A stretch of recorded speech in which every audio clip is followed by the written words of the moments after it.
A ಮತ್ತು ಬಿಯ ವಯಸ್ಸಿನ ಅನುಪಾತ 2:5.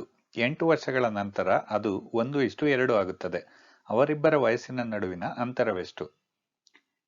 ಎ ಹಾಗೂ ಬಿ ಅವರ ಈಗಿನ ವಯಸ್ಸಿನ ಅನುಪಾತ 2:5.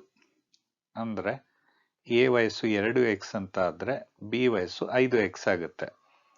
8 ವರ್ಷದ ನಂತರ ಅವರ ವಯಸ್ಸು 2x+8 ಹಾಗೂ 5x+8 ವರ್ಷಗಳಾಗಿರುತ್ತೆ.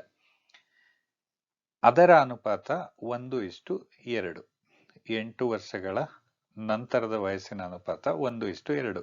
ಇದನ್ನ ನಾವು ಒಂದು ಸಮೀಕರಣದ ರೂಪದಲ್ಲಿ ಬರ್ಕೋಬಹುದು. 2x+8 by 5x+8 1/2ಕ್ಕೆ ಸಮ. ಈಗ ಇದನ್ನ ಕ್ರಾಸ್ ಮಲ್ಟಿಪ್ಲೈ ಮಾಡಿದ್ರೆ 2 × 2x+8 1 × 5x+8ಕ್ಕೆ ಸಮ ಆಗುತ್ತೆ.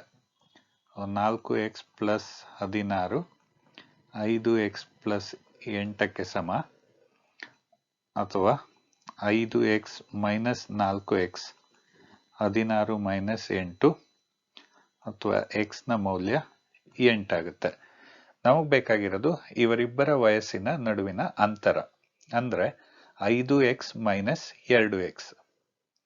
5x - 2x 5 × 8 40 -2 × 8 16.